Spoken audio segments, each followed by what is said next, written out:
Halo teman-temanku semua, Assalamualaikum warahmatullahi wabarakatuh.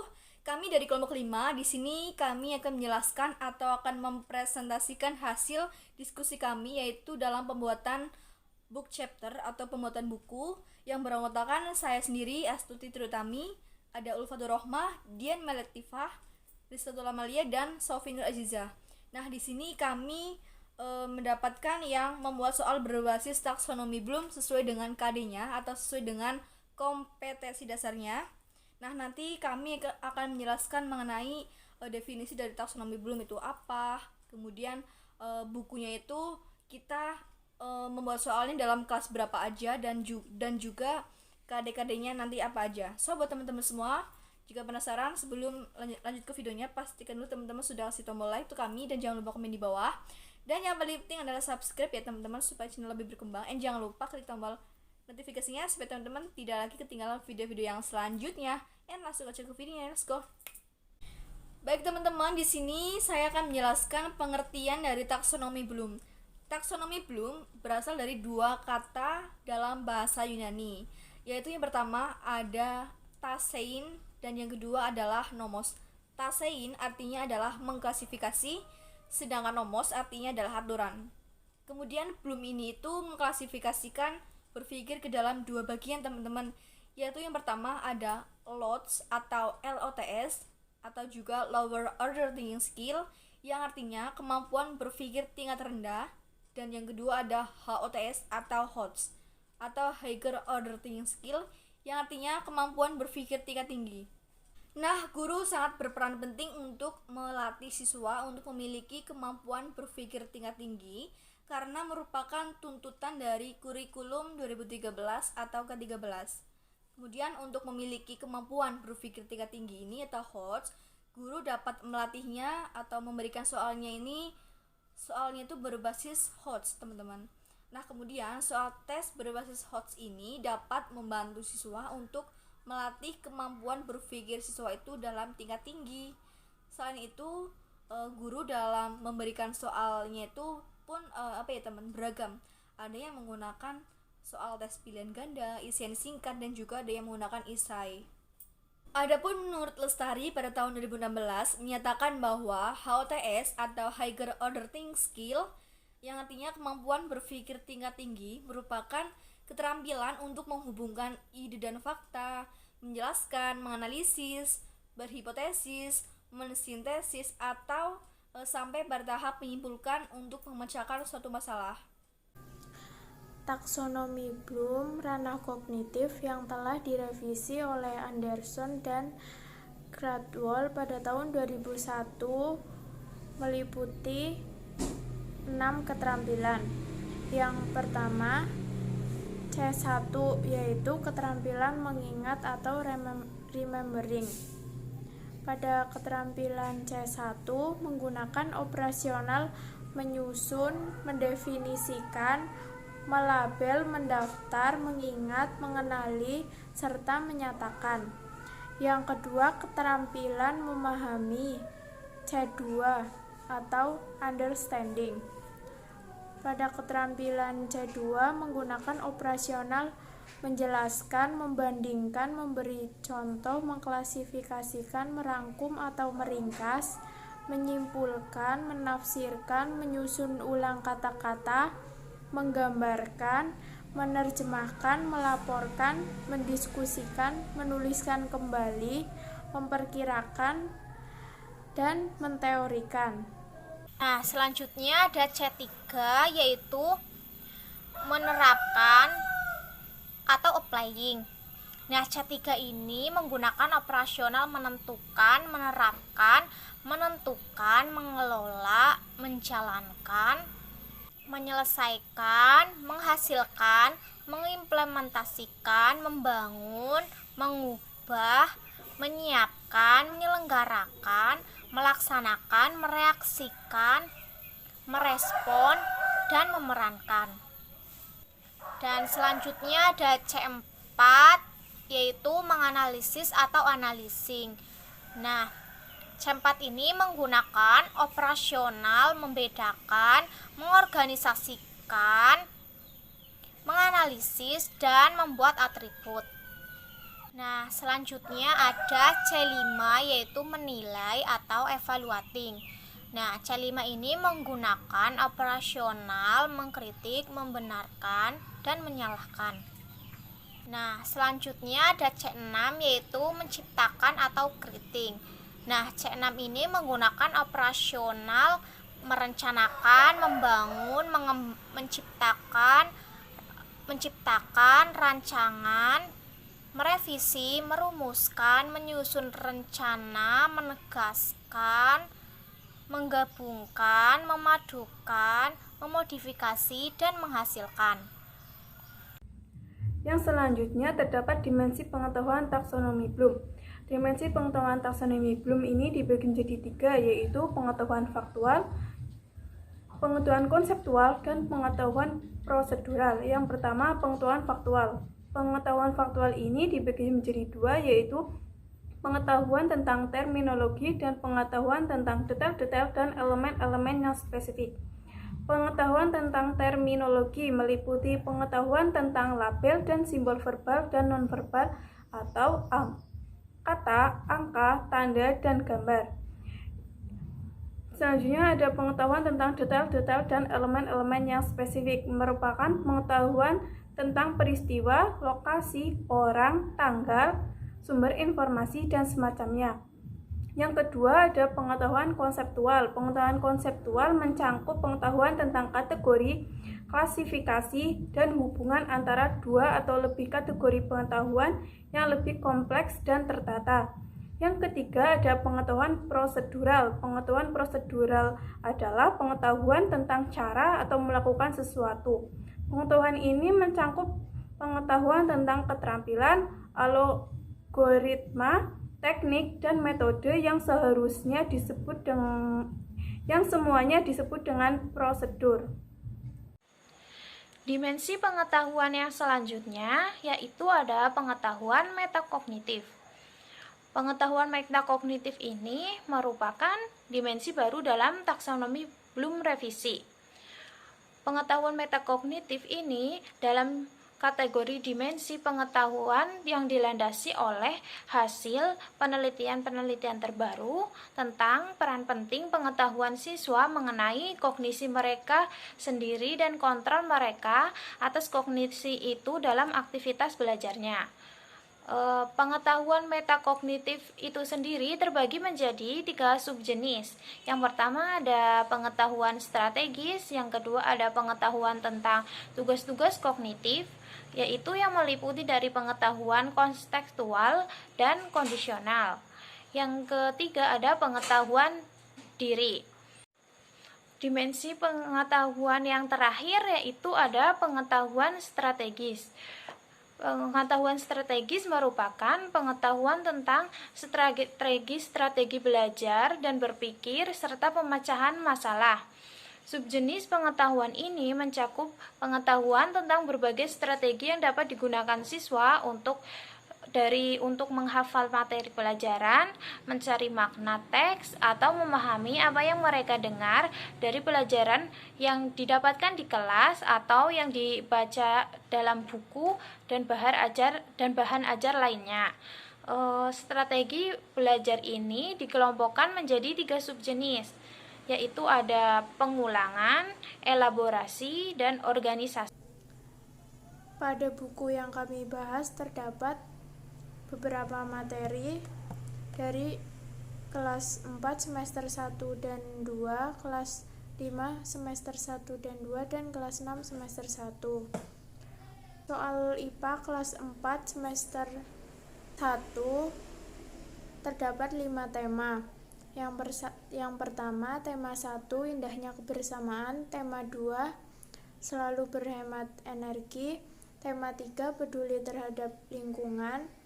Tema 4, berbagai pekerjaan. Dan tema 5, pahlawanku. Di dalam tema tersebut, kami mengambil beberapa KD yang berkaitan dengan mata pelajaran IPA. Yang pertama, KD 3.6, memahami sifat-sifat bunyi dan keterkaitannya dengan indera pendengaran. Yang kedua, KD 3.5 memahami berbagai bentuk sumber energi dan sumber energi alternatif seperti angin, air, matahari, panas bumi, bahan bakar organik, dan nuklir dalam kehidupan sehari-hari. KD 4.5 menyajikan laporan hasil pengamatan dan penelusuran informasi tentang berbagai bentuk energi. Yang selanjutnya pada KD 3.1 memahami hubungan antara bentuk dan fungsi bagian tubuh hewan dan tumbuhan. KD 4.1 menyajikan laporan hasil pengamatan tentang bentuk dan fungsi bagian tubuh hewan dan tumbuhan. KD 3.8 memahami pentingnya upaya keseimbangan dan pelestarian sumber daya alam dan lingkungannya. KD 4.8 melakukan kegiatan upaya pelestarian sumber daya alam bersama orang-orang di lingkungannya. Selanjutnya, KD 3.7 memahami sifat-sifat cahaya dan keterkaitannya dengan indera penglihatan. Dan yang terakhir, KD 4.7 menyajikan laporan hasil pengamatan atau percobaan yang pemanfaatan sifat-sifat cahaya. KD atau kompetensi dasar dari kelas 5 semester 2, yaitu tema 6 cita-citaku. KD-nya 3.2 membandingkan siklus hidup beberapa jenis makhluk hidup serta mengaitkan dengan upaya pelestariannya. 4.2 membuat skema siklus hidup beberapa jenis makhluk yang ada di lingkungan sekitarnya dan slogan upaya pelestariannya. Tema 7 indahnya keragaman di negeriku. 3.3 yaitu mengidentifikasi macam-macam gaya antara lain seperti gaya otot, gaya listrik, gaya magnet, gaya gravitasi, dan juga gaya gesekan. 4.3 mendemonstrasikan manfaat gaya dalam kehidupan sehari-hari, misalnya gaya otot, gaya listrik, gaya gravitasi, gaya magnet, dan juga gaya gesekan. Tema 8 yaitu daerah tempat tinggalku. 3.4 yaitu menghubungkan gaya dengan gerak pada peristiwa di lingkungan sekitar. 4.4 yaitu menyajikan hasil percobaan tentang hubungan antara gaya dan gerak. Tema 9 yaitu kayanya negeriku. 3.5 mengidentifikasi berbagai sumber energi, perubahan bentuk energi dan sumber energi alternatif seperti air, matahari, panas bumi, bahan bakar organik dan juga nuklir dalam kehidupan sehari-hari. 4.5 yaitu menyajikan laporan hasil pengamatan dan penelusuran informasi tentang berbagai perubahan bentuk energi. Kelas 5 semester 1. Nah, temanya apa saja sih? Yang pertama tema 1 yaitu organ gerak hewan dan manusia. Tema 2 udara bersih bagi kesehatan. Tema 3 makanan sehat. Tema 4 sehat itu penting. Tema 5 ekosistem. Nah, selanjutnya untuk KD dari semua tema yang tadi saya sebutkan itu apa saja ya? Nah, yang pertama yaitu 3.1 yaitu menjelaskan alat gerak dan fungsinya pada hewan dan manusia serta cara memelihara kesehatan alat gerak manusia. 4.1 yaitu membuat model sederhana alat gerak manusia dan hewan. 3.2 yaitu memahami organ pernafasan dan fungsinya pada hewan dan manusia serta cara memelihara kesehatan organ pernafasan manusia. Selanjutnya ada 4.2 yaitu membuat model pernafasan yang sederhana dari manusia. Selanjutnya ada 3.3 yaitu menjelaskan organ pencernaan dan fungsinya pada hewan dan manusia serta cara memelihara kesehatan organ pencernaan manusia. 4.3 yaitu menyajikan karya tentang konsep organ dan fungsi pencernaan pada hewan atau manusia. 3.4 yaitu menjelaskan organ peredaran darah dan fungsinya pada hewan dan manusia serta cara memelihara kesehatan organ peredaran darah manusia. 4.4 yaitu menyajikan karya tentang organ peredaran darah pada manusia. 3.5 menganalisis hubungan antar komponen ekosistem dan jaring-jaring makanan di lingkungan sekitar. Nah, yang terakhir yaitu 4.5 membuat karya tentang konsep jaring-jaring makanan dalam suatu ekosistem.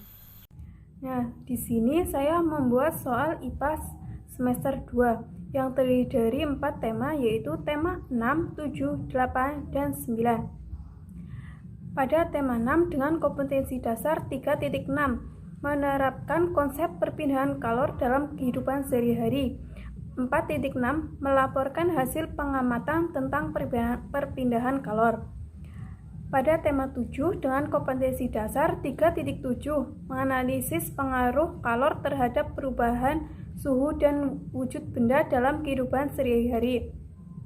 4.7 melaporkan hasil percobaan pengaruh kalor pada benda. Pada tema 8 dengan kompetensi dasar 3.8 menganalisis siklus air dan dampaknya pada peristiwa di bumi dengan serta kelangsungan makhluk hidup. 4.8 membuat karya tentang skema siklus air berdasarkan informasi dari berbagai sumber. Sedangkan pada tema 9 dengan kompetensi dasar 3.9 mengelompokkan materi dalam kehidupan sehari-hari berdasarkan komponen penyusun atau zat tunggal dan campuran. 4.9 melaporkan hasil pengamatan sifat-sifat campuran dan penyusunnya dalam kehidupan sehari-hari. Soal-soal yang dibahas selanjutnya dalam book chapter kumpulan soal IPA berbasis taksonomi Bloom adalah ada soal IPA kelas 6 semester 1. Pada yang pertama yaitu pada tema 1 selamatkan makhluk hidup.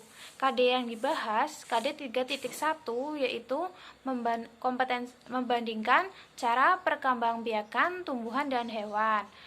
Yang selanjutnya kompetensi dasar yang dibahas yaitu kompetensi dasar 4.1 menyajikan karya perkembangbiakan hewan dan tumbuhan.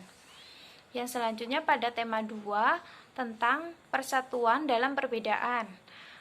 Kompetensi yang dibahas yaitu kompetensi dasar 3.3 tentang menganalisis cara makhluk hidup menyesuaikan diri dengan lingkungannya. Yang kedua, kompetensi dasar 4.3 tentang menyajikan karya tentang cara makhluk hidup menyesuaikan diri dengan lingkungannya sebagai hasil penelusuran berbagai sumber. Yang selanjutnya tema 3 yaitu tentang tokoh dan penemuan. KD kompetensi dasar yang dibahas kompetensi dasar 1.1 yaitu bertambah keimanannya dengan menyadari hubungan keteraturan dan kompleksitas alam dan jagat raya terhadap kebesaran Tuhan yang menciptakannya dalam pengalaman ajaran beragama. Yang selanjutnya kompetensi dasar 2.1 yaitu menunjukkan perilaku ilmiah dalam aktivitas sehari-hari sebagai wujud implementasi sikap dalam melakukan inquiry ilmiah dan berdiskusi. Yang selanjutnya tema 4 tentang globalisasi. Kompetensi dasar yang dibahas kompetensi dasar 3.6 yaitu tentang menjelaskan cara menghasilkan, menyalurkan dan menghemat energi listrik. Yang selanjutnya kompetensi dasar 4.6 yaitu menyajikan karya tentang berbagai cara melakukan penghematan energi dan usulan sumber energi listrik. Yang selanjutnya tema 5 yaitu tentang wirausaha. Kompetensi dasar yang dibahas kompetensi dasar 3.5 yaitu tentang mengidentifikasi sifat-sifat magnet dalam kehidupan sehari-hari. Yang selanjutnya kompetensi dasar 4.5 yaitu tentang membuat laporan hasil percobaan tentang sifat-sifat magnet dan penerapannya dalam kehidupan sehari-hari.